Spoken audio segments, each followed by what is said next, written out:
Yep. There's one. Yep. I just got like all sorts of buzzes, so I assumed that was actually I don't like that. I don't like hearing buzzes while I'm recording. This is live, this is fancy. Okay. Welcome everyone to the Cardboard Box episode 90, the Cardboard Box Game of the Year 2016. Last episode, you heard our personal Game of the Year nominees and choices, and this time you're going to hear the official Cardboard Box nominees, and just me and Joe decide who wins because no one else is here, because we're the heart and soul of the Cardboard Box. I'm like Solid Snake, and Joe's like Liquid Snake.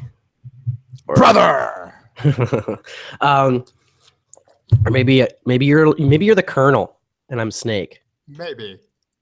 Or maybe I'm Raiden and you are Solid Snake. I learned after you. Maybe. Or maybe like Kyle's Raiden because he shows up every once in a while and then he comes back different than before and you're like, what the heck happened to that guy? Yeah. And he's always like, naked all the time. Yeah, he's always naked, pouncing, like ninjaing everywhere, and you're like, I don't know what he's up to. What is he up to? And you're like, it makes me feel uncomfortable, but I kind of like it. Yeah, definitely. All right, so welcome to the Cardboard Box, a weekly discussion about life, love, and video games. I'm your host, Taylor. With me today, of course, is Joe Mack. I'm Joe Mack. I'm drinking some very delicious hot chocolate. He is drinking some very delicious hot chocolate. Today, if you're tuning in, we'll just be talking about our Game of the Year nominees and choice picks for the year. It's going to be a long one, so strap in. It's going to be fun. We're going to be listing stuff off and trying our best to edit out all the ridiculous stuff that Kyle threw in there to try to throw some wrenches in the works, doing it live. So, okay. Let's start with the first category. Are you ready, Joe? Yeah, let's do this. Best marketing advertising, trailer and pressers included. This is actually a really important category for us because if you've been with us for the other 89 episodes, you might know that Joe and I have an advertising background. And actually, we started all this with Chris Gatley, who also was from advertising. And this is basically a love child of three ad dudes that liked video games. So this category is actually kind of near and dear to the origin, about as close to the origin as Metal Gear to this podcast. So we have a couple here. I feel like we were supposed to have 5, but we're only gonna have 4 in most categories because of this goddamn Star Wars bullshit that's starting in here. But okay. Overwatch animated shorts, the Chocobo Uber at PAX, that really, really well done fake Pokemon Sun Moon ad with like the little kid, and he's like playing like the original one, and then he grows up, and then he's like sees like the ad in the window, and he's like, maybe I should get Pokemon again. And then Death Stranding, just in general, because it's Kojima again. That's probably the best combo of both advertising and Metal Gear because of Kojima. So, what do you think, Joe? What's your vote? Well, for this category, I think in the past we've normally given the award to the best campaign that made us want to play X game, and it showed us the types of feelings that we would have when playing the game. I think last time we nominated the Star Wars campaign for Battlefront. Oh yeah, and it showed people in an office high-rise sucking at life. They hate their jobs, and they're thinking about going home and rekindling that fire when they were kids. And that was playing with Star Wars figurines. So I think that is the spirit of this category. Going through this, I really like the Chocobo Uber. I think that, like as a person, I really enjoy out-of-home advertising and how that blends well with like real life. But also, we are Kojima fanboys, and Death Stranding is probably like Kojima's best marketing campaign, and he's been known for like some doozies in the past. So I'm leaning towards Death Stranding, but also the Overwatch animated shorts I think plays into what Overwatch did best. And they'd had the big giant meta narrative that fed into the actual game, and I think that it enriched the characters overall. So I think my 2 picks here would be Death Stranding and Overwatch the animated shorts. What about you? I'd probably go with that fake Pokemon ad, and it's gonna go towards the Chocobo Uber, which would lead us to having no answer. Well, let's talk about Pokemon Sun and Moon. Yeah. Like, did the ads make you want to play the game? Was it representative of the feelings that you get when you play Pokemon Sun and Moon? Yes. Yeah. Absolutely. I think it was an ad that actually I saw people that didn't usually even play that much Pokemon and stuff circling the internet, even though it wasn't even an official Nintendo thing. But the Overwatch animated shorts are just spectacular, Right. in every way. So I say we should go for that. Even though Death Stranding is cool, but it's still, we don't know anything about that game. We just want it because it's Kojima, and I don't even know if it's the ads that make us want it. I don't think it would matter if we saw anything about it. We'd want that game. So we're a little too close to the source to judge that one. Let's talk about the medium of these advertisements. So Death Stranding has trailers. The animated shorts are just like 2-minute short movies. It's not really like a typical traditional TV spot. But Pokemon Sun and Moon are ads, like in the traditional like 30-second, 15-second spots. Yeah, it was one spot that was really well done by, I guess I don't know who. I wish I knew. Actually, I should have looked into that. And the Chocobo Uber thing, though, I do love a good out of home, and that was one of the, like, I think that might have been the highlight of things I saw as far as ads at PAX. So, but it didn't make me want to play Final Fantasy. Right. It just was like, hey, that's neat. I understand that reference. I was like, Captain America. I get that reference. So I say we should go. I mean, I'm going to vote for the Overwatch animated shorts because I think they were extremely well done and fleshed out those characters that could have just been archetypes in a video game. Okay, so I'm dropping Death Stranding because your argument that it hasn't come out yet, I think is powerful. So I'm leaning with Overwatch animated shorts or the Pokemon Sun and Moon ads. Zoe just got Pokemon Sun. She's loving it. I never saw the ads. But if you say that it really invokes the feeling of playing it and it was a good marketing campaign, then you have my vote. Okay, then Pokemon wins. Cool. The fake Pokemon Sun and Moon ad winner of the best marketing advertising this year for games, for video games. Right, and going back to the Overwatch animated shorts, it's going to appear later on as we discuss, I think, best story. So I'm not too heartbroken that it didn't win this category because I think it fits maybe better later on.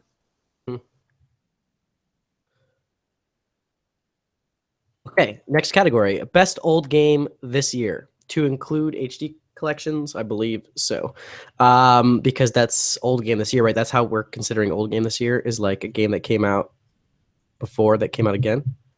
Yes, so old game this year is typically games that we didn't get to last year and or HD collection. So it's not a new game that came out this year, but it's a game that we want to recognize that took up a lot of our time this year, but it didn't come out in the traditional sense. Oh, well, then I'm going to 100% vote Rainbow Six Siege for this category because I think that came out in 2015.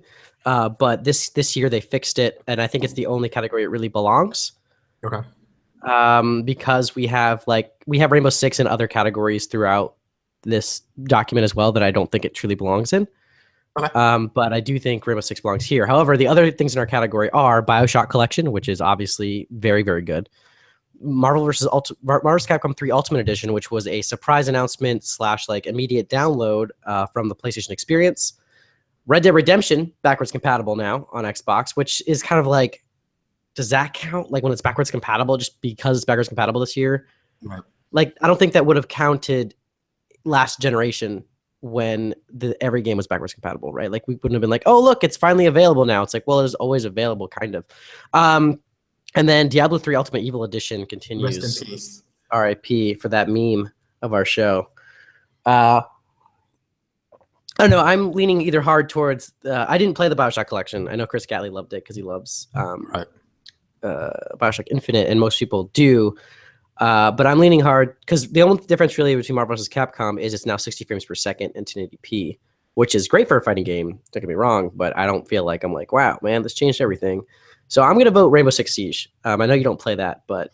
Right, but we're thinking about this is the CBx nomination, and what have we been playing as a collective? And I think it boils down to Rainbow Six Siege and Red Dead. Mhm. I know in the tail end of 2016, we talked a lot about how Red Dead was so good, and it continues to be a good game. But like you said, it's backwards compatibility, and does that really bring something new from when Red Dead launched to now?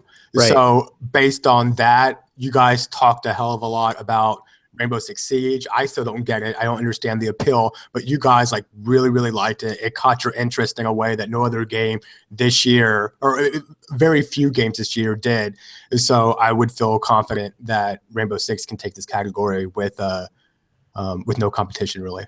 Great. All right. Rainbow Six Siege wins best old game this year. All right. The next category is really fun. Disappointment of the year. Oh, Yeah. We got yes.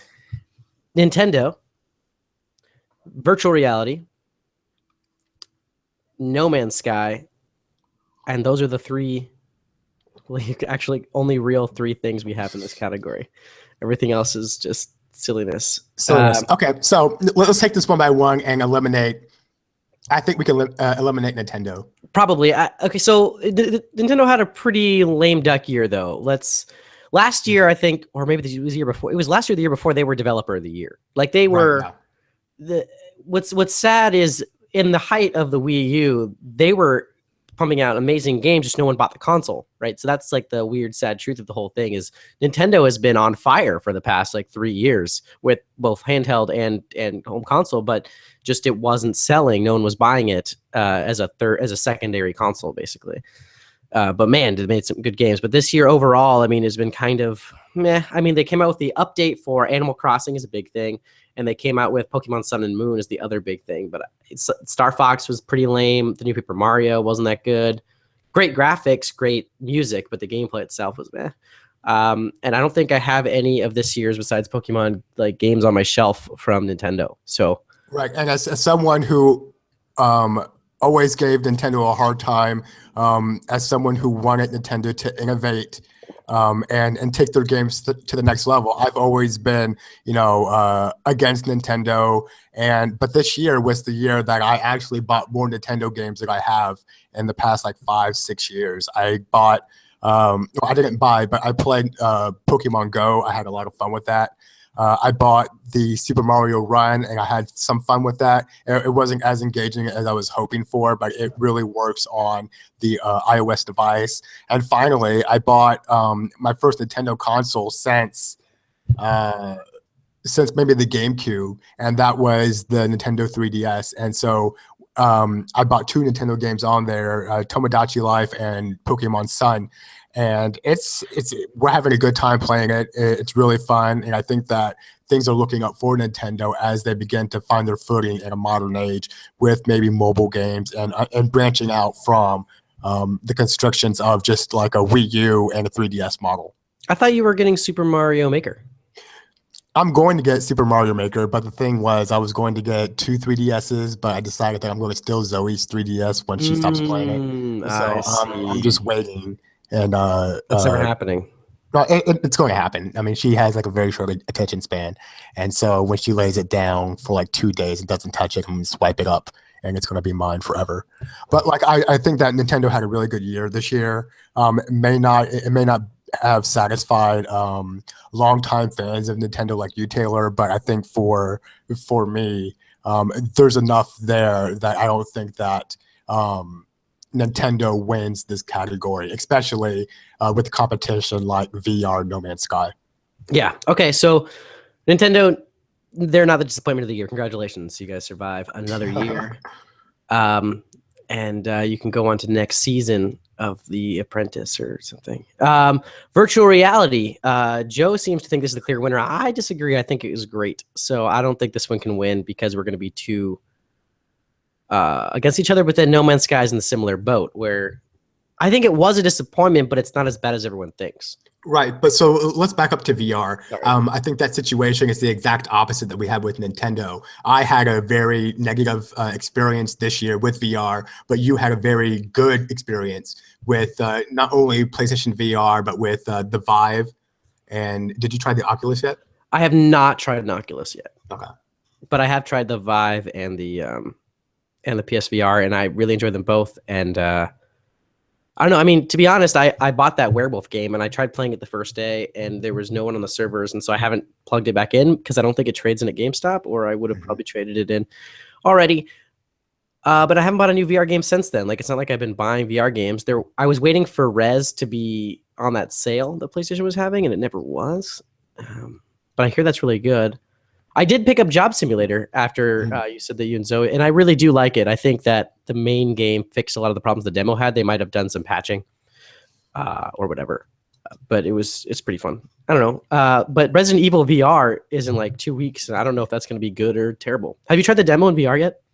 No, I haven't. I watched Zoe play Job Simulator, and that has been like the extent of my VR experience. But the problem I had was trying to find a place for VR in my consumption of video games. But you said that it really worked when you brought people over and you showed off the capabilities of the platform. Yeah, I feel it still feels like it's more of a super fancy toy that you bought that you're like, look what we can almost do. Because even when you're with I would say the superior VR system right now is the Vive. I would say that the Steam's behind it. They had the 2 controllers. Oculus finally came out with the controllers, like, I don't know, like 2 months ago, around the same time, if not a little bit after the PlayStation VR came out. It's definitely the superior system, but because it's a Steam thing, everything's like alpha, basically, unless it's, the ones, the job simulators, but Squanch Tendo, the Rick and Morty guys, made that hilarious accounting game that was just a blast to play, but it's still an experience you play like once, right? It's not a game that you go back to and keep playing. I haven't played, what was the one that I go into space? Eve Valkyrie, since I pretty much like bought it that weekend. And it's a great game. It's just I don't play it. So it's more of like, look at this cool thing that I bought that you should check out. It's pretty cool. And people play and they're like, wow. Or the party game aspect, which you play like Keep Talking to Nobody Explodes, the Playroom VR, all that stuff is super fun. But even then, like, we thought we were going to go to each other's houses every weekend and play VR once it was too cold to go hiking. But we only went like a couple of times because it's like, I don't want to drive even 20 minutes just to go play VR at a friend's house. Like, it doesn't seem like, because after you do it, you're like, I did it, right? So I don't know. It's a weird thing. It's a weird thing. I would agree with you that it's too early to say that VR is a disappointment. It's in the infancy stage, and once we start to understand like where it's going, I think that we can make a judgment of how disappointing it is or how successful the venture is this time. I think end of next year will be the biggest tell. Like this time next year, January next year, we'll know if VR failed or not. Because if they keep coming out with games, or if it ended up like the Kinect or the Move or the Wii by end of next year, the people who were behind it will either have given up or the developers will have stopped. So I think that means that No Man's Sky is officially our disappointment of the year, because there's a lot of hopes for that game. Not that it didn't do what it does well. It just it flew too close to the sun and burned because of it. There was too much hype, and I didn't believe the hype, and so I kind of went into it, and I enjoyed what I played, and in no way was I like, this game isn't what they said, because I actually listened to what the game... I tempered my expectations with the fact that these are the Joe Danger developers, and that there was 15 people on the team, and that there's no way that a randomly generated universe can be that diverse with a program behind it, because it's randomly generated. So I kind of went into it. I was like, this is pretty much what I thought it was going to be. And even so, this new update's supposed to be really good. I'm sure if they do another update in 6 months, it might actually be the game we all want, some multiplayer update or something. And then you go buy it again. But as far as what came out this year, before the update, it was disappointing. And most of the internet like rioted because of it. Yeah, I would agree with that. The other members of the Cardboard Box bounced pretty hard after getting the game, spending a couple of hours, and then they just stopped playing the game. A lot of us had big hopes for No Man's Sky, whether or not you want to factor in the hype into our expectations. But I think I was most positive about the game, but I can see that this is a huge disappointment because of what it could have been and how Sony and Hello Games kind of messed up the marketing around it to temper expectations. So I can see that the game No Man's Sky, the media hype around it, the marketing campaign supporting the game, and people's reaction, or not people's reactions, but Sony and Hello Games' reactions to the complaints surrounding the launch of No Man's Sky, I think all point that this is probably the biggest disappointment of the year. And there's a lot of things that we can learn from the overall launch of No Man's Sky that can better games like this, because I think that it's a great game. It's just that there are a lot of negative things that that brought the game down, and it could have been so much more if our expectations were managed. Absolutely. All right, so next category, surprise of the year. These are pretty fun. We've got continued support growth of Rainbow Six Siege, which I agree is a surprise of the year. That's why it was given our best game of old games award, because the end of last year, we all were kind of like, this game sucks, we're not going to play it. That's disappointing. It seems like it could be good. And then, or the end of the year before, end of 2015. But by about 6 months into 2016, they fixed it, and it's a fantastic video game. Titanfall 2. So that was a game that I've been on the spot. Like, it's been recorded that I was like, that game, don't care. Yeah. Absolutely don't care. And that became one of the best shooters of the year, if not the best shooter of the year. So that was definitely a surprise, and we all love it so far that have played it. Hitman, another one where you're like, all right, guys, come on, really? Hitman? Like, the last one was okay. They've been okay for years. I feel like it was a PS2 era kind of game that you can't get better. But wow, it's one of Joe's favorite games, one of my favorite games. It was on all of our Game of the Year lists that have played it. Great game. Overcooked, that's my new. So I haven't talked to any of you guys about this, but I played these next two games for the past like 2 weeks now and can't stop. Overcooked is one of the maybe the best couch co-op up to 4-player video games in the last like 5 years. Like, it's so good. It's something that I tested with 2 people, and it was all of a sudden we're having a good time. I tested with 4 people in that game. It almost changes games once you had more than 2 people. There's screaming, there's yelling, there's one person that ends up having to become like the head chef and orchestrate everything. But like, we need more tomatoes. Who's chopping these onions? We need 2 more onions for this soup. Who's getting the stuff out to the customer? Blah blah blah. It's so fun, and it's just a blast. Like, playing by yourself, not very good. 100% gonna say that right now. But playing with people, Overcooked is easily one of the most fun times I had. And with a group of people on my couch. It is only couch co-op, unfortunately, so there's no online play. But you can play 4 players with 2 controllers, which is bizarre, but it works. And it's really good. And the next one is Stardew Valley. So that was a game that came out, I think, in January on Steam, right? Yes, yeah. And so lots of people on computers probably like, yeah, I've been playing it for years, or like a whole year, like blah, blah, blah. But it just came out like second week in December, something like that. First or second week. It came out like in December on consoles, PS4 and Xbox One. And that game is not, it seems first, you're like, oh, it's Harvest Moon. Like, I get it, I'm in a new town. But then things get weirder and weirder. Like, I just met a wizard, and then there's like an evil witch that visits your town. And then, like, if you talk to people enough to get their hearts up, like, whole entire storylines, they're like real life crap happen. Like, you end up finding the drunk like at his home. You have to pick him up and like nurse him because he passed down on his floor. And like, there's an interracial couple that live kind of outside of town. So you're kind of like, well, are they outside of town because they're interracial? Like, I don't know. That's weird. Yeah. So the more and more you talk to them, you're kind of wondering, is this because of this, or are you guys just you guys make all the stuff? You're the kind of the builders of the town, as far as like, make the chicken coops or like increase your town, the Tom Nook as it were of this game. So it's kind of like Animal Crossing meets Harvest Moon meets Minecraft in this crazy world that one guy built. He just kept adding on to this game. So it's pretty good. And really fun. And there's even like event. It's also Zelda-y. So you go into this one cave at some point that you find, and there's this old guy in there, and he goes, "It's dangerous to go down there. Take this," and he gives you a sword, just like in Zelda, which is dangerous to go and take this. And there's like 100 levels of the Adventurers Guild to get through, like as you level up and find new things, and there's a weather pattern, and you go to different areas like later on that I haven't even got to. It's crazy.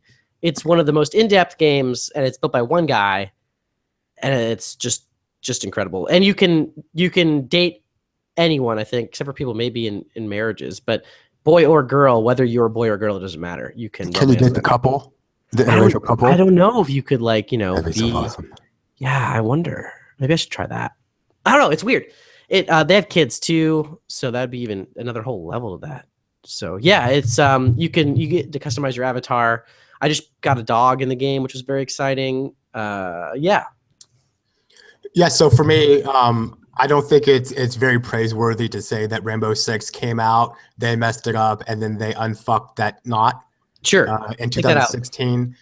Titanfall 2, I thought Titanfall, the first game, I thought was amazing, and the pedigree of Respawn is former Infinity Ward people, so I'm not surprised that Titanfall 2 has an excellent single player campaign.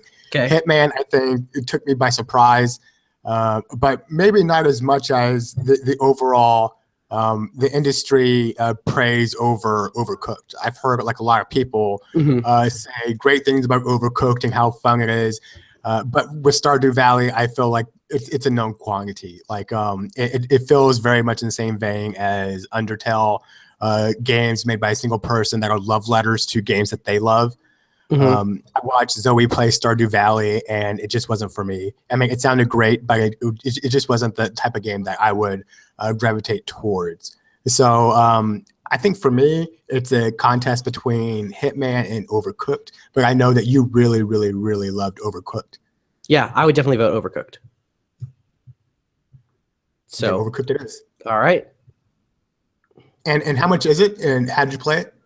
I played it on PS4 because I only have one Xbox controller and two PS4 controllers, thus making my PS4 my home multiplayer console. I think it's usually $15, but $20 with the DLC. Like if you get the holiday bundle, you get both DLC packs, the holiday pack and the I don't know, they had some other DLC pack. So it's like $15-$20. I mean, if you have someone that, especially if you have like a spouse or a partner that lives with you, that game is amazing to get. Like definitely buy it 100% if you have someone to play with all the time, because the game is really not that good by yourself. It's the magic is in multiplayer. So definitely worth your $20. All right. Next category, most fun, best moment. And before we go into this category, let's say that we're going to spoil some games in order to talk about the most fun, best moment. Particularly one of them I'm looking at. The final one. Yeah, we'll probably spoil Inside. Yeah, so if you just skip ahead, I don't know, 5 minutes or something. Yeah, 5 minutes. Best moment, play of the game. That's always fun in Overwatch. Just delightful. I mean, I don't know if there's much more to say about that. PlayStation VR. I don't know I think we can get rid of that one. Is it the best moment of the year? No, it's very fun, but I don't think that counts. Improvising after planning fails in Hitman. I've had some pretty good times doing that. I tell you what. Absolutely had some good times doing that. Sometimes like, oh, fuck this up. Well, time to just silent pistol everyone on my way out. Well, see you later. And just like silent pistol people, pistol, and then just run out of the door. Catch that helicopter. And one time I messed up royally, and I was just running around, and I picked up a can of spaghetti, and that saved my ass. And I think that Hitman is a great game, and I think I've had the most fun playing that game, especially what it is and how often it gets updated. It's just a ton of fun. Yeah, absolutely. I do not believe this is making it rain in Adventure Capitalist. No, I say no. I do not want this to win. Oh, but Taylor, it's so good. No, I don't think it's fun. It's not fun. All the sounds that it makes. The numbers keep on going up. It's not fun. It's not fun. Discovering how to play The Witness. I didn't play The Witness, so I don't know what that means. So, Joe, if you think this is like a really strong thing, then I mean, I'll try to believe you. Well, for me, one of the best things about The Witness is that it doesn't hold your hand. It doesn't tell you what exactly the game is. And when we're about to spoil The Witness, but when you walk around the environment, every single thing that you can visualize and you can interact with in The Witness is an element to solving a puzzle. And it doesn't explicitly tell you that, but discovering that and you have that eureka moment, it really makes you feel like no other game has made me feel this year. And that's like discovery and understanding how to play the game was really good for me. But I can see that if you don't get it, if you don't play The Witness, then you can't really understand that. And it's also up against like some really heavy hitters for this one. So I can see it not making it. Okay, and then finally, Inside. Spoiler. Just skip ahead like 40 seconds or something. If you got this far without skipping ahead, the final moment in that game when you become that blob monster thing, and you're just like, what the fuck? Right. Your mouth is agape for the end of that game. You're just like, I don't know what's going on, but I need to keep playing this. And I don't know if I've had a game that has felt like, oh, this is kind of fun. Like, I like this. This is really well made. Then what? And I'm pretty sure that this is why this game was on so many Game of the Year lists. And this is why it got the 10 out of 10s, was absolutely this ending of this game. Because I think it would have gotten a solid 9, maybe 8.5 without the ending of this game. Right. Being the way it was.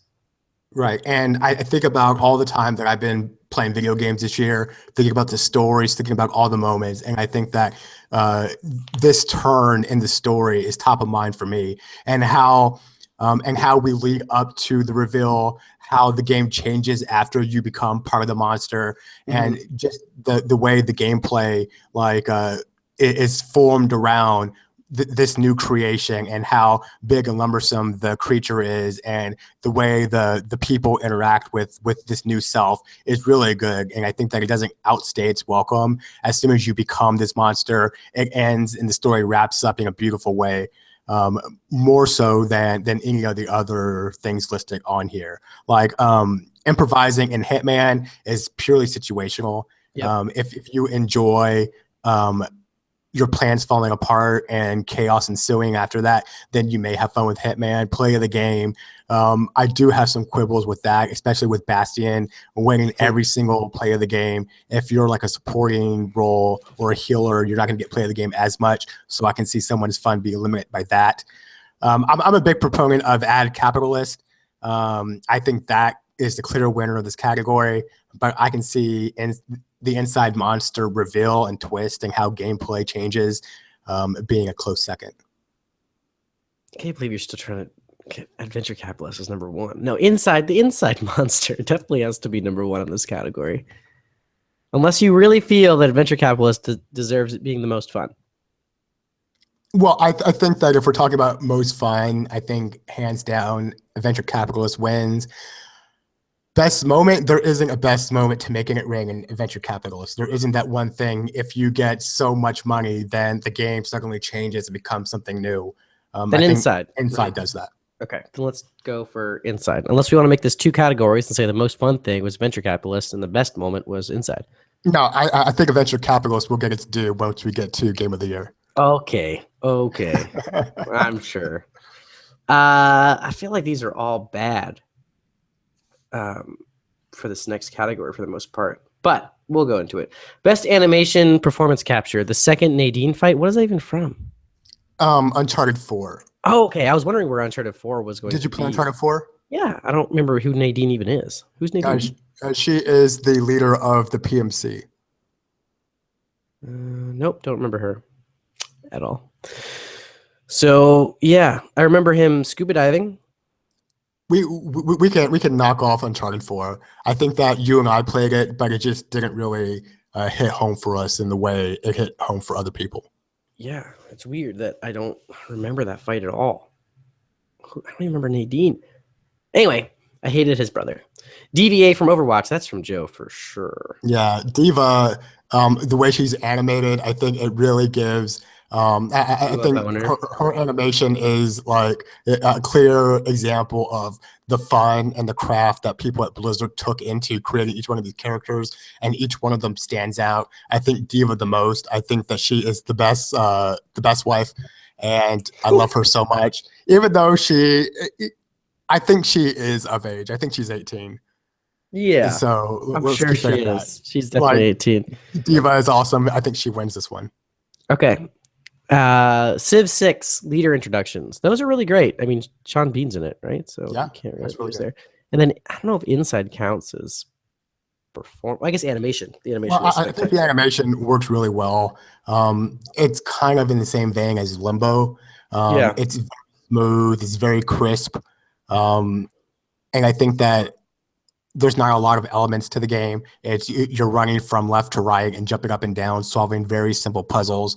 And the art direction of Inside really lends itself to creating a universe.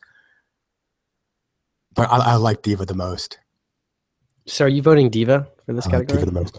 Well, I really like Inside now that I think about the category and what Inside did. Can you think of anything else that would fit this category?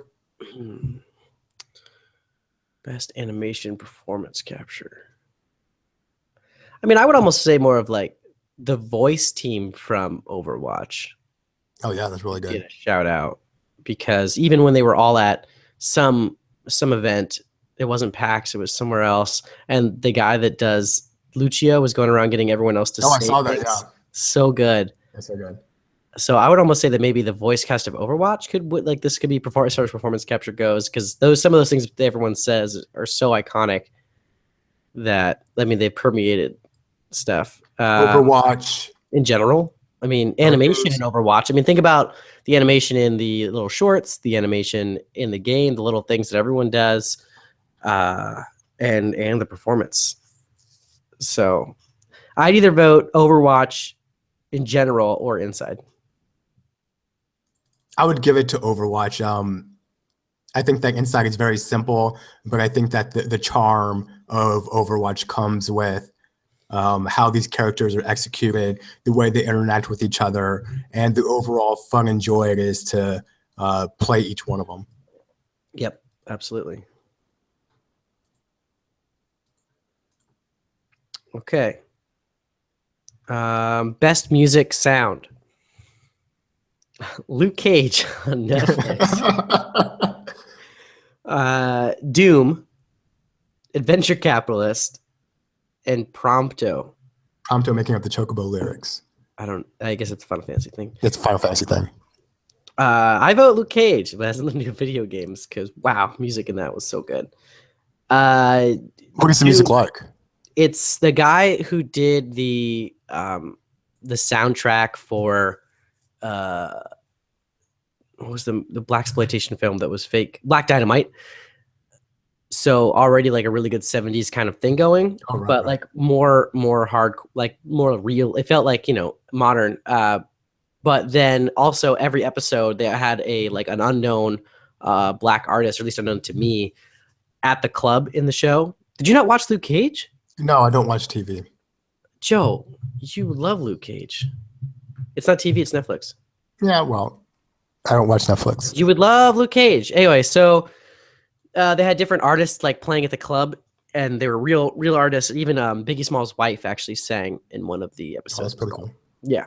But the music is just spectacular in that show. I'm going to vote Doom overall, because they had this sweet metal tunes playing as you're just fucking blowing things up, and just like, oh man, the music gets me so pumped. I'm going to vote Doom. Yeah, so Adventure Capitalist, of course, the background music is awesome. Prompto singing and making up the Chocobo lyrics is very cute and charming, but it doesn't hold up against Doom. Like, I play Doom. Doom is fast. Doom is chaotic. And the music fits in perfectly with your minute-to-minute time inside of the game. You cock a shotgun, and then there's like a really awesome metal guitar riff, and you just feel like, hell yeah, I'm going to do this. Yeah. So, like, I really like Doom. I think it's great. And I think that the sound and the music is the reason why I would keep on playing Doom.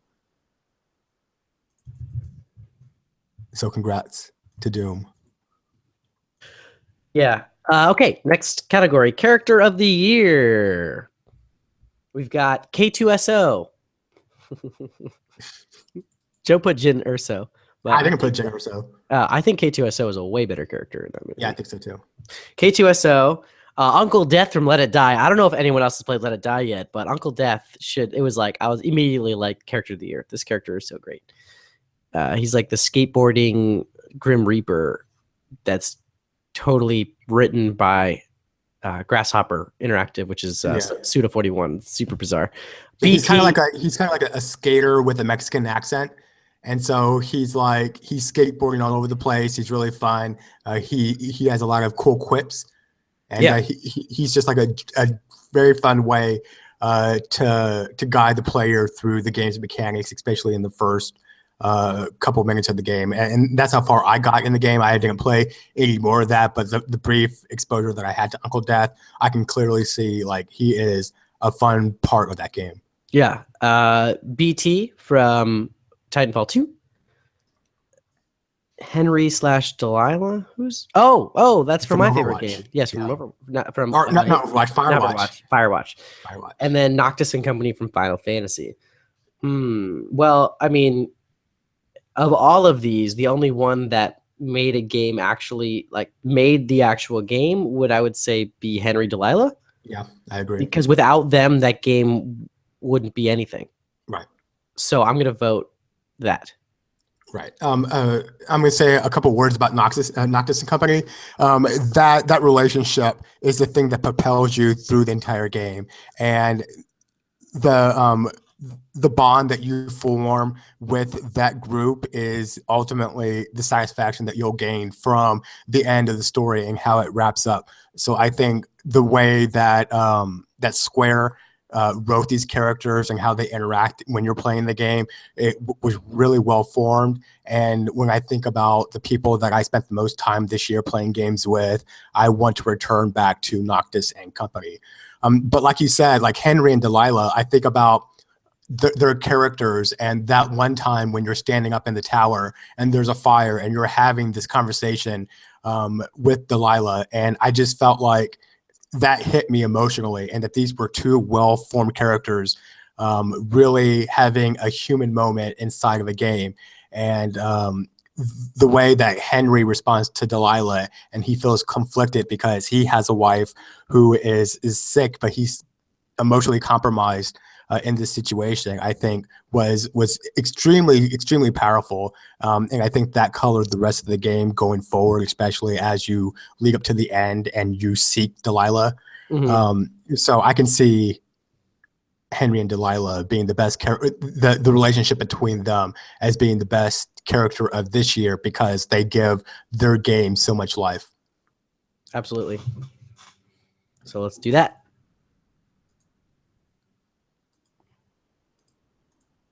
I'm skipping this next category. The category is who would win in a fight. This was brought into discussion last year.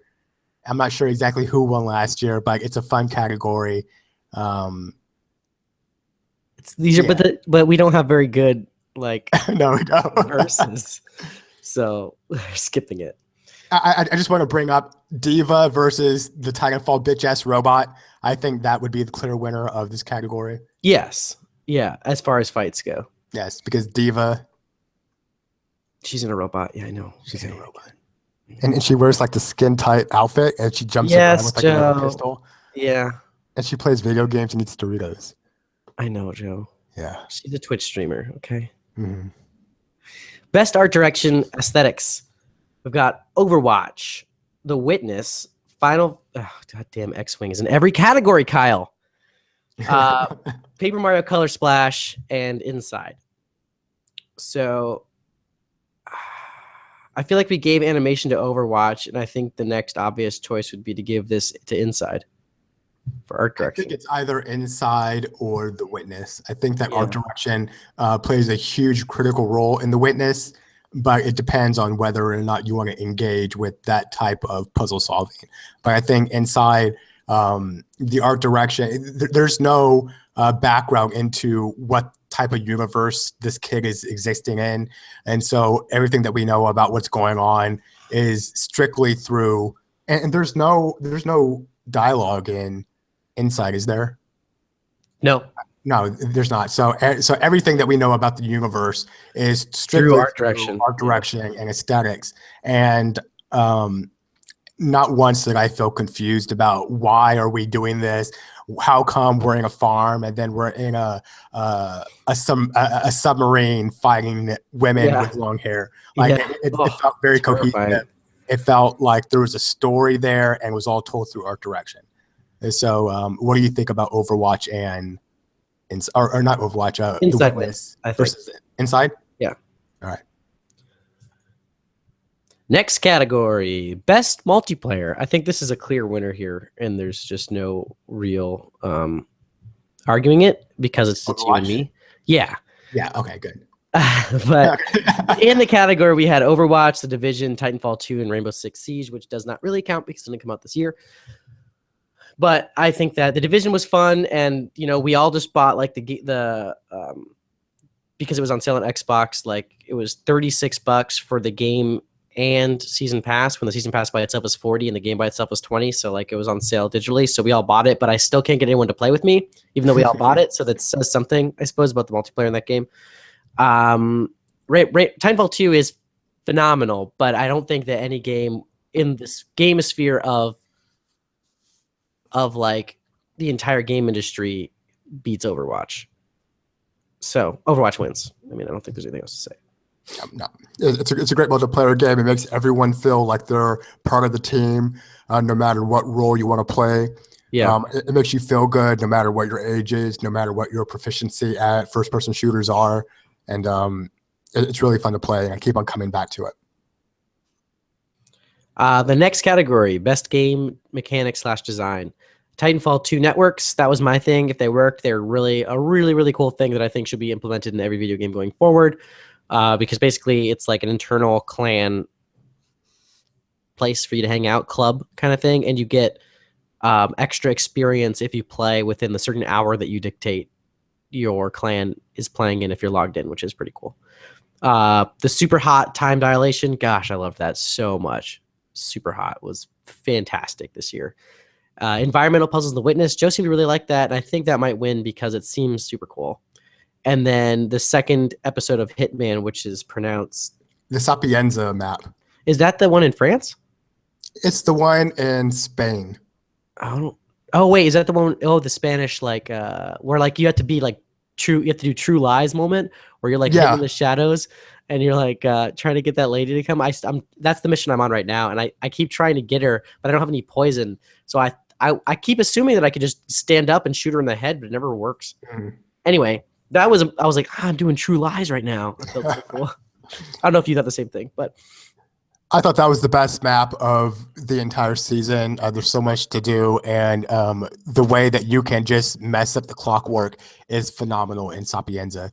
But I really do like Super Hot Time Dilation. I haven't played the game, but I've watched that game from afar, and now that it's starting to enter VR, I think that time dilation is super fucking awesome, especially when you're experiencing firsthand, and if you move even slightly, then the time moves forward as well. And I would like to see that type of mechanic implemented in VR, the way where you're interacting with the world and it directly affects the gameplay. Yeah, absolutely. So, I mean, I'll also vote for Super Hot. So if you want to give it to Super Hot, that's fine. I mean, I like The Witness. I said my piece about The Witness, but the environmental puzzles, it's just really clever. I don't think it holds up to Sapienza's map design or the Super Hot Time Dilation game mechanic. The Titanfall 2 networks sounds like it fixes a problem that a lot of multiplayer games have been having. Yeah. Well, I mean, the only reason that's on there is because in the past, this has gone to stuff like the Nemesis system in what was that game called? Shadow of Mordor, which is just like literally like that was what made that game what it is. Right. Because everything else was kind of like it was like the combat from Batman, like level system for this other thing, but that changed things. And so that's why I thought the Titanfall 2 thing belonged there, because there's something that if other games implemented, it could like make them better. But yes, I agree. Super Hot Time Dilation wins best game mechanic design. Yeah. Best. Wait, what? I said yay. Okay. Super Hot. Best story. We've got Inside, Titanfall 2, Uncharted 4, Firewatch, Final Fantasy 15, World of Warcraft Legion. Really, Joe? And that's it. So so we can immediately chop off WoW Legion. It was good, but I immediately bounced off of it because of so many other things. I think WoW is still a good game, but I think the time for it has passed. Yeah. And so it's still good. Of course, it's Blizzard, but we can chop it off this list. Okay. I think we can chop off Inside because I feel like it's more of an experience than a story. Like I still don't really understand what happened, but I enjoyed the ride. You can chop off Final Fantasy 15. Okay. I think the story is phenomenal, but the way it's presented is a mess. And if it had more care in the delivery, I think that it could win this category, but it's just not there right now. I would like to vote Firewatch. I'm looking at Firewatch 2. I didn't play Titanfall 2. I don't know how good the story is. Story's really good, but I didn't play Uncharted 4, but I was never buying the story of Uncharted at all. I think Nathan Drake is annoying, so I don't want to be with him through the entirety of the game. But Firewatch is a really good story up until it tries to be something that it's not. When they introduce the mystery of who killed the boy, I think that the story starts to unravel. For me, I would prefer it to be entirely Henry and Delilah and facing whatever fire that they have to contend with in the game. I agree. But I think that the relationship between Henry and Delilah and your interacting with the world is probably the best story that I've seen this year in video games. Okay, Firewatch wins. Firewatch. Best Metal Gear game this year. The answer is Hitman. Yes. Hitman is the best Metal Gear game this year, so it wins. I'm not even going to read the other ones. I guess I'll read them to you, but we got Metal Gear Solid 5 Definitive Edition, Final Fantasy 15, and Death Stranding. Since none of those, I mean, Metal Gear Solid 5, I guess, kind of counts, but there's mechs in Final Fantasy 15. Okay. There is a very long stealth sequence in Final Fantasy 15, and there are snakes. Okay, well, fair. But yeah, Hitman is definitely the best Metal Gear game this year. Yeah, it's the best Metal Gear game in a long time. It does Metal Gear Solid 5 better than Metal Gear Solid 5 can do. Like I had a lot of fun with Hitman. If the developers are listening, I hope that they include like a Solid Snake skin or something. If they could do something almost like Solid Snake, yeah, like get the stealth suit or something, or even just like the Metal Gear Solid 3 kind of outfit. So Metal Gear's gone, but we always have Hitman. Yeah, we'll have Hitman for years now because I mean they're doing a season 2, so I'm going to buy that immediately. Okay, best game platform this year. We've got Nintendo Wii U, Sony PlayStation 4, Microsoft Xbox One, mobile, and PC, I suppose, because VR is part of those other things. I don't think VR is its own thing. I would have to, for games, best game platform has to be PlayStation 4. Like, right? You can play VR. You can play 4K games, I guess. I mean, the Xbox One S, like, definitely took the middle end of this year fall by storm as far as console sales. And I think that that's a fantastic system, but I'd still say that where it out nudges PlayStation 4 Pro is its media capabilities, not its gaming capabilities. So I would say the PlayStation 4, with the fact that it can do VR and higher resolution video gaming, wins. Yeah, I think that it wins. It had a really good year. It had a lot of good video games that were in the pipe that came out this year, particularly Final Fantasy 15, The Last Guardian. It had a phenomenal year in sales.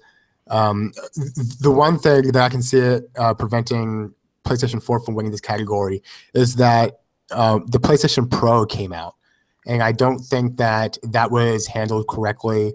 I think that the Pro may detract from the PlayStation 4. Like it just gets into like this weird territory where we have to weigh the Pro versus the OG console. And even within the developer world, some of them are saying like even older games look worse on the Pro. Some games look better on the Pro. It's a weird place to be for that system. I think maybe next year it'll be fine. I think they rushed it out because of the Xbox One S. They had to have something that was 4K. They didn't get the right disk drive in there. They rushed out this system, which seems more of a half step than even the Xbox One S does. Right. Which is weird. But overall, PlayStation 4 had the best. For me, PlayStation 4 was the best place to play games in 2016. I want to give a shout out to mobile, particularly iOS. There were a ton of fun games, particularly with Pokemon Go and Super Mario Run. I had a lot of fun with those games. I think that mobile is a very heavy contender for traditional gaming consoles, and I think that we should keep an eye on mobile in 2017. PC and VR, it continues to be a strong place. I spent a lot of time on the PC this year playing Civilization 6. Yeah. But I would side with you that PlayStation 4 was the best place to play video games in 2016. Absolutely. Let me change this. Hold on.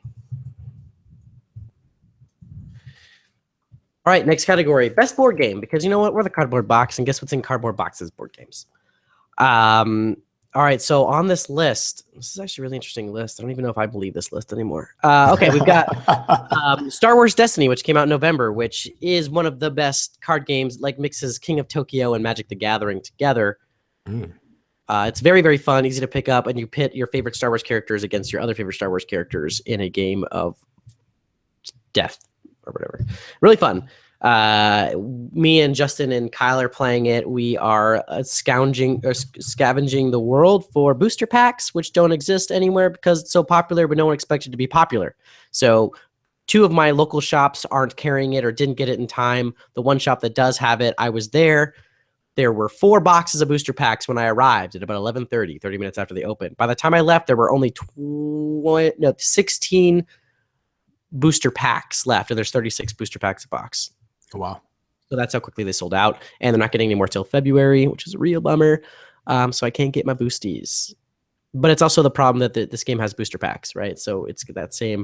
At least it's in the first gen. So right now, if you were to play Magic the Gathering, you will waste money if you buy booster packs. You're better off buying a pre-made deck or the cards you want from a deck online. It'll cost you less, but it's not as fun. That's not fun. Buying cards for a deck and then playing with them. That's like, well, what's the point? Well, at least you're still in Gen 1 of this, so everyone's still trying to click the cards. It's really fun. I might vote for that. Next game, Joking Hazard. It's the Cyanide and Happiness guys made a Cards Against Humanity-esque game where you have 3 panels of a comic, you know, like they do, and you try to make the funniest one by going around the table, like putting out like the punchline and stuff. God Hates Charades. I love it. It's hard to get other people to play it, but it's a game made for Taylor. It's a game where you get 2 actor cards and 2 scenario cards, and the actors could be real or fictional characters, and the scenarios are what they're doing, and you have to basically either like act out or explain who the character is without saying the name of the character and the scenario without doing it, like charades, but you're allowed to talk. So if it's something like Christopher Walken trying to take his dog on a walk, you'd have to be like, Fluffy, I'm trying to take you out, but you're being an asshole, right? Or whatever. Come on, I got your leash. Just come here. You gotta poop? You gotta, anyway. Or like, you know, you could be like Batman having orgasms doing his job. And so you'd be like, oh yeah, justice. Or whatever. It's really fun. I enjoy it. There's actually a card that you're trying to do a Christopher Walken impression to Christopher Walken. So it's whatever character it is trying to do a Christopher Walken impression to Christopher Walken. You have to portray that. Anyway, great game. I think it's a lot of fun. Drinking Quest. It's pretty fun. It's like a simplified D&D where you drink when you fuck up. It's really good. And then Rick and Morty Total Recall. So it's a game based on the episode of Rick and Morty where the brain parasite is there, and it's trying to make you remember all these fake things so that it can escape. And it's really, really, really fun because it's like a memory match / deception-based game where you might be friends with the parasite, so you're trying not to get the parasites killed because you believe that Sleepy Gary has always been there, man. He's always been there for you. Sleepy Gary and Reverse Giraffe and Hammer Eye, they've always been there. Remember that barbecue? So good. Anyway, the game's really great. And so that's that. So I'm going to vote. I mean, Star Wars Destiny is really, really good. I'm going to vote Star Wars Destiny. What do you think, Joe? I heard you guys talking a lot about Drinking Quest. And when you guys talked about it, that made me want to play because I enjoy drinking. And there doesn't seem to be like a lot of components to that game. No, there's not. It's actually really simple. Yeah, so that would be my vote. Star Wars Destiny does sound right up my alley because I'm a fan of Magic the Gathering. But I do enjoy Rick and Morty. Ooh, yeah, that Rick and Morty game is real good. You know what? We're not going to have a winner. Those are just the 5 ones you should play. Next category. Next category. Developer of the Year. Blizzard,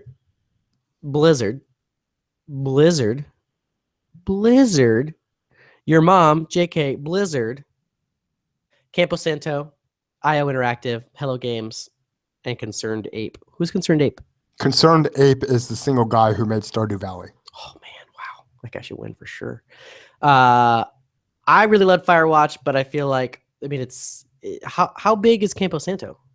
I believe it's like it's a very small group. I want to say like 6 or 7 people. Yeah. Blizzard can't always win, Joe.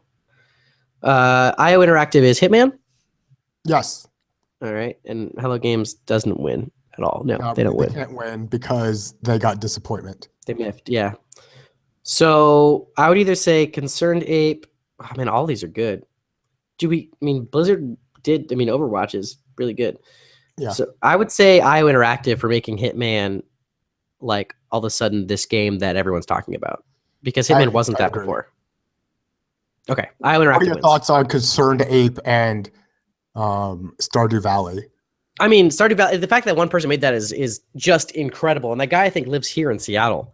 So maybe I should try to get him on here or something. But I heard his interview on the Game Informer, and he was not very fun to interview. No. Like, they're like, "How did you do this?" He's like, "I don't know, man. I just did." They're like, "How do you ever think about how incredible this is?" He's like, "Nah, I don't know.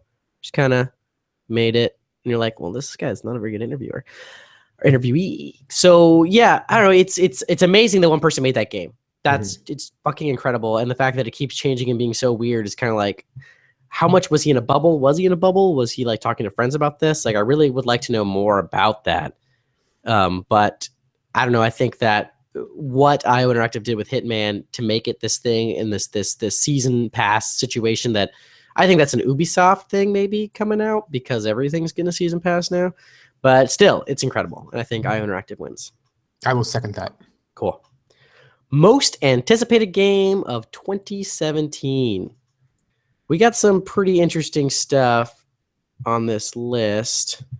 And I think we got that. Okay, so the things we got are, I don't know if we can count 2 of these because technically they're not new games, but we got Rainbow Six Siege Season 2, which starts in February, which I know that all of us are very, very excited about. Right. Star Wars, South Park, The Fractured But Whole, which might have been my game of the year this year had it come out. Because it was supposed to be out a month ago. When is it supposed to be out now? March? January? Yeah, Q1 of next year. Q1, geez.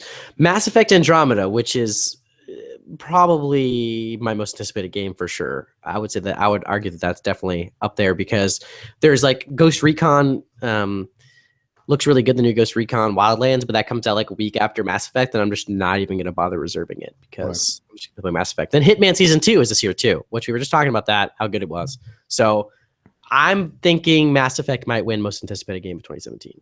I'm thinking so too. I'm not a fan of Mass Effect, but I do feel the massive effect that this game has on the gaming industry. And so when the next iteration comes out, I know that the end of the Mass Effect trilogy was kind of disappointing for some gamers. So for a new game to come out and revitalize that universe is exciting to me. Very much so. So Mass Effect Andromeda, most anticipated game of 2017.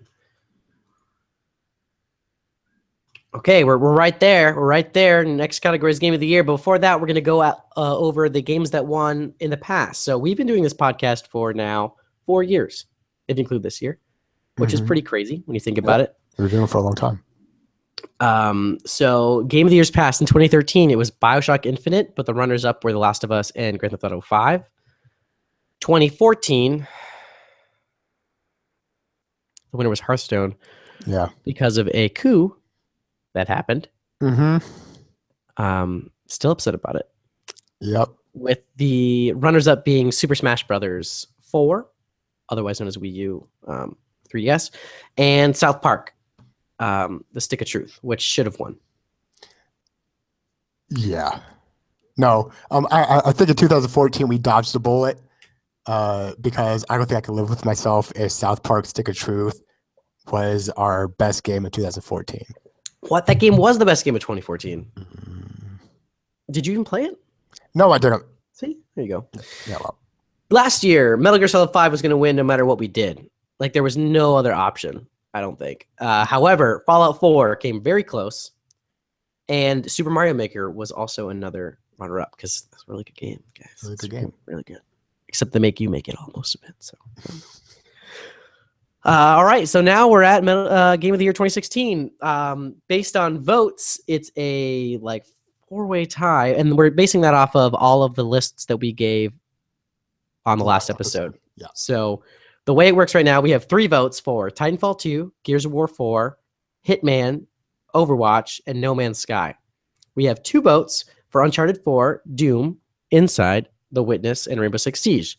We can cut off Rainbow Six Siege, I think, immediately because I don't think it actually belongs on a Game of the Year list because it was last year. Something in its place, maybe Firewatch. Yeah, sure. I mean, we only had 1 vote for Firewatch, but I'll put that on there. And that is 10 games. Mm-hmm. You want to add any games to this 10-game list? Before we start ranking them? Did we have? Oh, we did have a best multiplayer, I guess. I would have voted Overcooked for that, but that was best surprise, so it doesn't matter. I don't think anything else goes on this list. I mean, I think this is a pretty solid list. Talk about No Man's Sky. Does it deserve to be on the Game of the Year list? No. What would you substitute No Man's Sky with? Stardew Valley? Is that acceptable? No. My pick would be Final Fantasy 15. Okay, yeah, that belongs here. Final Fantasy belongs here. Yeah, so take off No Man's Sky. Huh? You want to add Stardew? Nah. Maybe in the runner-ups of Game of the Year. I mean, it's really good. Like, it's addicting. It's very good, but I don't know if it belongs on the actual Game of the Year list because I haven't beat it. Not that I beat a lot of games, but it's still. And I think on this list, you should also add Firewatch on this runner-up list because we gave it a lot of awards. Oh, we have it on the main list. Gotcha. Okay, never mind. Okay, and so if we look at this list combined with what we've been saying, there's 1 vote for Hitman, 2 votes for Hitman, 1 vote for Firewatch, 1 vote for Overwatch, 2 votes for Inside, 1 vote for Doom, another vote for Firewatch. Is 2 Firewatches. Another vote for Inside. What game is game number 10 of this year? Jeez, this is so tough. Game number 10 is going to have to be, hold on, let me get, I went too far. Gee willikers, what am I doing here? Game number 10, I think, should be Uncharted 4. Agreed. Congrats, Uncharted 4. Number 10. The 10th game this year. Game number 9. Number 9, The Witness. Or Final Fantasy 15. Damn it, Taylor. What? This conversation is supposed to last like hours. We can't just agree on everything. Number 8, The Witness. I'm sorry, Final Fantasy 15. That or Gears of War 4. Let's talk about Doom. Okay, clearly I think that the bottom of this list is Final Fantasy 15. So then that goes as number 8, right? Doom is at the bottom of this list. And Gears of War 4, the bottom of this list. Yeah, I really, really like Gears of War 4, but it kind of fell short overall. Firewatch towards the top of the list.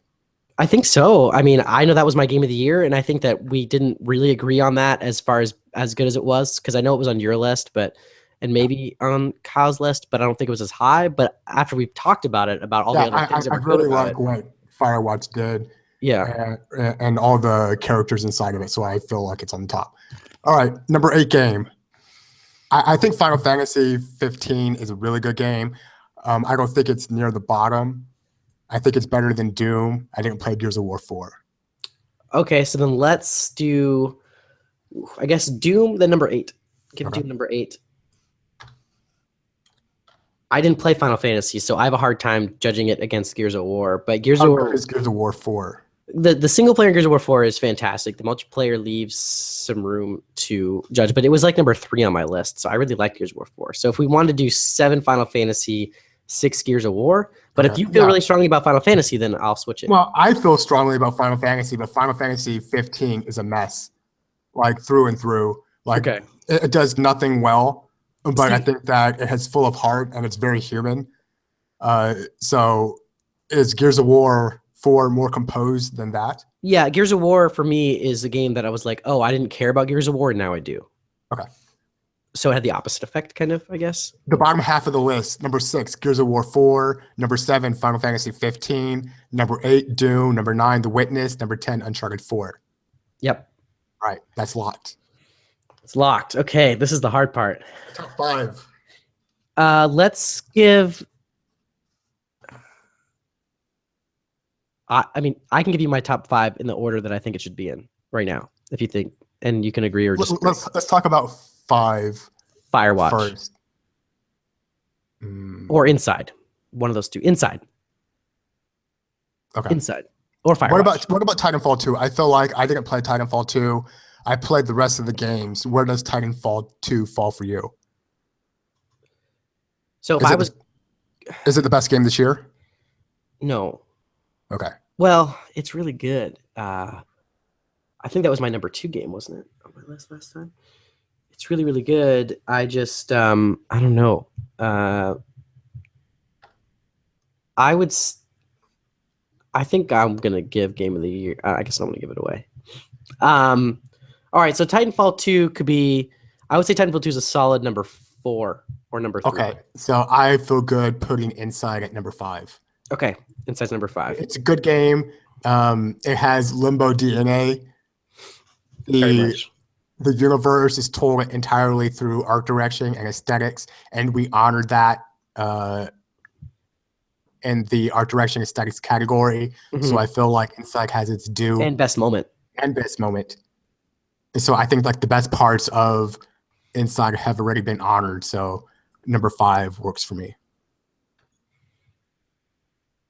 I would like to nominate. I would like to nominate Overwatch.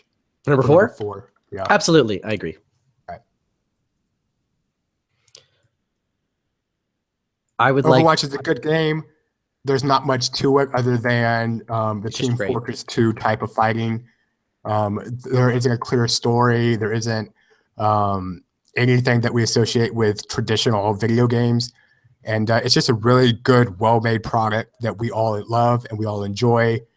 But I don't think it does too much more than that. I think Titanfall 2 is something special, Firewatch is something special, and Hitman is something special. I'd like to nominate Firewatch number 3 because I think that it has all those really great qualities like Inside and stuff like that, but it did fall short as a game with that stuff. And then I think the list is done at this point that you see. If you agree. I would like to swap. Can we talk about swapping Firewatch and Titanfall 2? Yeah, we can swap those. I think that Firewatch is a more complete package. I think that Titanfall 2 has a really good single-player campaign from what I'm hearing. Really, really great multiplayer campaign. It's a really great multiplayer campaign. It's one of the best multiplayer games of the year. I would say that that's what that game really shines, even though the single player is very good. The single player being really good is finally what I think would have made Titanfall 1 worth it, but the multiplayer loop in Titanfall 2 is one of the best made multiplayer loops in gaming. What kind of problems did you have with Firewatch? I didn't have problems with Firewatch, though. Like, I loved Firewatch. I just think that you're kind of right that the whole like missing kid thing was kind of it lost some of its luster. Right. But I also think the problem with Firewatch is it's a one-time game, kind of like Inside. I don't see myself playing Inside again, and I don't see myself playing Firewatch again. Well, maybe like next year. Like it'll be like every year or so, and I'll remember, wow, this game's really good. So I don't know. I think that Firewatch is, like I said, it was my game of the year, but is it actually the Cardboard Box's game of the year? I think there were more votes for Titanfall 2 in the real game of the year, like in our discussions as far as like the group goes. And you would go back to Titanfall 2 over and over again after you complete the story. There's a lot of game there, and you look forward to Titanfall 3. Absolutely. But you wouldn't look forward to Overwatch 2 or Firewatch 2. I mean, I would definitely buy Firewatch. I would buy anything Campo Santo comes out with. Okay. But that's why I think that they were on our like developer of the year and they had character of the year.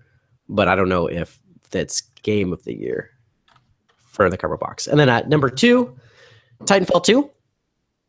Sounds pretty good to me. Yep, I need to go buy it and play it. I've heard a lot of great things about the single player campaign, and I'm really interested to play a mech with a sword. Yeah, man, the Ronin, pretty cool. And then our game of the year, which I feel like makes sense if you know us, Hitman, because it's Metal Gear. Yeah, I don't know. I can't argue that game being number one. Yeah, I think that Hitman satisfied all the boxes on our checklist for being a great game. The characters are there. The game design is there. You can return to the same game, same map repeatedly and unlock new things. And it's a new experience. I think that the way they launched the game into separate episodes over the course of a season is brilliant. It really forced you to understand maps and to play them and understand how the clockwork works for each level. I look forward to season 2. And I think that, like you said, Taylor, it's very close to our hearts because we enjoy Metal Gear, and it is like it has that same attitude and character that Metal Gear had when it was at its peak. Yep, I agree. And then just so you know, our runner-ups: Pokemon Sun and Moon, Stardew Valley, and Adventure Capitalist. I hate you so much. Adventure Capitalist is on our runner-up game of the year. So that's it. Game of the year: Hitman, then Titanfall 2, Firewatch, Overwatch, Double Watch, Inside, Gears of War 4, Final Fantasy 15, Doom, The Witness, and Uncharted 4. That is the Cardboard Box's Game of the Year 2016. That's a solid selection of games. If you were to only buy 10 games this year, I'd say you'd be pretty good. Oh yeah, yeah. On those 10. It'd cover pretty much every base as well. It's pretty diverse. Although I would say a run-up should be Civ 6 too. I mean, come on. Like, well, with Civ 6, it's really good, but it's not going to come into its own until we start having expansions, maybe True. 2-3 years down the road. So, like, if you are interested in Civ 6, it's a great Civ game. Next time it's on sale, pick it up and then shelve it until it comes out, the DLC comes out. I can't wait. As soon as it comes out for Mac, I'm going to buy it immediately. So, all right. So we are the Cardboard Box. We're a podcast about video games. We're also part of a growing podcast network called CBxCASTS. You can find more of our work at what have we done? Let's 2017. Let's make an effort for our website. I think we should do that. Yes. New Year's resolution. Can we do that? Maybe do we want to do a Squarespace? Make it real fancy? The idea is we are trying to put ads on the website. Okay. And so that is a long and laborious process, but I do like, we had the conversation about what can we do in the face of the current political climate. And I think that my takeaway is that we need to keep on putting our voice out there. So in addition to podcasts and videos, I think it's most important to put our thoughts down in words so that way we can, put it out there. And so I know, Taylor, that you're doing more episodes with Comic Chat with Gat. Yeah, that was going to be an announcement. So Chris Gatley is moving to Seattle. He'll be here this time next week. Next Saturday, he flies in with his wife, Shannon, to start a new job out here. And he's going to live 7 blocks from me. So it'll be pretty easy to record things. And yeah, so he'll be out here. We're going to start making new content. We have a lot of interesting ideas. I started learning Adobe Premiere Pro, so the show should take a significant jump up in video editing quality as I learn that program. So it'll probably be better by this time next year. But as far as like being better than just, I did everything before in iMovie, which is kind of impressive, but I think I hit the limits of iMovie when I finished that. So I'm pretty excited. Chris is excited. Shannon's excited. To move out here. So that's pretty cool. So yeah, that's happening probably starting in February. We'll have new episodes of Comic Chat with Gat, but we're also thinking about doing like mini 10-minute episodes about characters. So kind of like the show started out of me teaching Chris about Superman or Wolverine or whoever, but we kind of lost that in the need to be relevant in like reading comic books every week.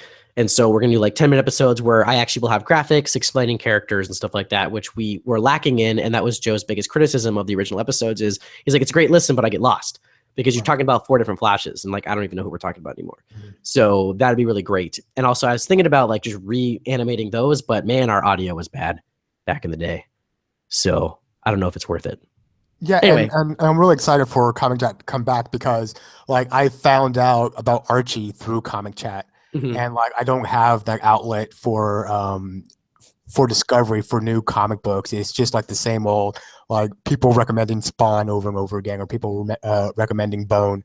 And I've read all those comic books, so I look forward to listening to you guys talk about new comics, ones that I haven't heard of, and pulling me into like Riverdale. And I hope that show's good, but I don't know. I saw the trailer. It wasn't my Archie. Josie and the Pussycats, the comic is really good though, Joe. Like super solid. I haven't read the Reggie comic. He has his own comic book now. The Sabrina, as far as just real quick stuff, Chilling Adventures of Sabrina is like an actual horror version of Sabrina the Teenage Witch. Oh, really? Really good, like really creepy and funky. And then I don't know if you know, but Sex Criminals season 4 or volume 4 is starting. Whatever their fourth thing. I know you like Sex Criminals, but did you know they have XXX covers? No, I didn't. So what's super cool? Just go to your comic book shop and ask them for the variant covers, and they'll order them for you. And they come in like a pink like baggie, like that would be over like a Hustler or something. Mm-hmm. But they get like artists like Fiona Staples and stuff like that to do a XXX cover, and all these comic book artists, because they started doing I think last and I only got 2 of the I don't know however many issues, like 6 or 7 issues, but when Chip Zdarsky, I was in a Skype interview with Chip Zdarsky a couple months ago, and he told us the artists that he had lined up that they're not allowed to. I can't say because it was like I don't know when they announced that, but they have announced that the first one is going to be Fiona Staples, because all these comic artists are like, I'd love to do a weird XXX cover of a comic book. Like, when do they get to do that? Not very often. So I'm hoping for like maybe like Babs Tarr or Erica Henderson or something like that would be super cool. I don't know yet, but anyway, so you can order those, and this starts this month. So Joe, go to your shop quickly because they're a hot commodity. And I know you like Sex Criminals. I just thought that was an interesting fact. So that's a little mini comic chat with Mac for you. Anyway, website, we're going to make it better. We're also going to have a new way to host our podcast because we're pretty sure SoundCloud's going to implode. And we're going to figure that out as well. Please follow us is that our new handle, @the_CBX? No, this is an old template. Okay, so we're at CBxCASTS on Twitter. I think, though, we can get to the point where, do you feel that we should change the intern to just be Cardboard Box on Twitter and Facebook and have them be their own things, and CBxCASTS just be the website? I think that works better for the way modern YouTubing is going, because even on IGN, Podcast Unlocked, Podcast Beyond have their own YouTube channels, and they're like their own moving parts that are part of IGN. And I think that having playlists on each of our websites of each other's work is good, but I don't know if it's too much in one thing, right? Because Real Retro's getting their own jam going. Are they? Do we know what they're doing over there? Anyway, but I think that as far as the Facebook, because the Facebook now connects to the Instagrams are going to be separate. With Comic Chat, and I think we already have a separate Twitter handle for Comic Chat, so I think that we can mold the intern on, I know this is like live behind the scenes stuff, maybe you guys care, to be just the Cardboard Box as well as because the Facebook is already pretty much the Cardboard Box. Right, and I think with that we can hold off and figure out what the entire ship is going to do once Comic Chat comes into its own. Like, I feel like that is the forward momentum here. You guys have a lot of great ideas. I'm eager to see like what comes out once you and Chris Gatley start sharing the same space. I think that's going to be magic, and the chemistry is going to be great. But once you guys start to figure out what the episodes are, how long they are, how often you do them, I think that the rest of CBxCASTS can follow suit. And because I think that this season we were kind of lost in the woods, lost in the desert, like the Israelites. But you are Joshua. And show us the promised land. Oh, thanks, Joe. Yeah, I think it was a weird year for me, and I guess that shaped things for the rest of us. Transitional year. So now I'm in Seattle. It's been almost a year. It'll be a year in March. So yeah.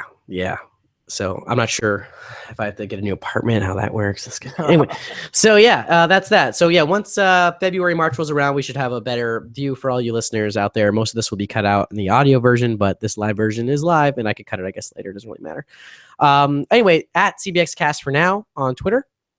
Facebook, search for CBxCast or the Cardboard Box. It should show up either way. And then Google Plus, I guess if you want to go to Google Plus, CBxCasts. Please check out our YouTube videos. So search for you search for CBxCast because the Cardboard Box Gaming guy, is that still out there? Did we figure that out, Joe? No, we never figured that out, but they haven't been posting videos. They haven't been making Twitter accounts using your logo. So I think that it was just like a one-off thing. They were looking for some type of graphic to leave on their website, and they just happened to take a look at your graphic and said, that's pretty fucking awesome. And then they stole it. Yep. So hopefully that's it. So please subscribe to us, listen to us on the audio. I've been editing the audio for the past couple episodes, and I think it's fun. We've added ads, and we've added, just little things here and there, and I'm going to keep just doing weird stuff like that, so that should be fun. And then coming up this week, we have this show, and that's all we know for now. February, we'll have some more comic chat. I'm still not sure what Real Retro's up to, but they're very busy over there. Yes, they are. And then I guess Joe said he might start writing some stuff on our website. So once we get that stuff going, we might have some articles written, political or otherwise. And so I've been your host today, Taylor Space Ghost Catcher. I can't believe that's still on there. You can find more of me at TCatch, that's TK4TCH on Twitter, as well as Xbox. And you can find me at TKATCH on PSN and Nintendo. You can find Joe Zorak Mac at Joe V Mac on Twitter, and Codename Odysseus wherever you play video games. So that has been Cardboard Box episode 90. It's pretty cool. Take care. Good luck in video games. Cardboard Box. Go play Hitman, Cardboard Box. What? Hitman? What was that noise?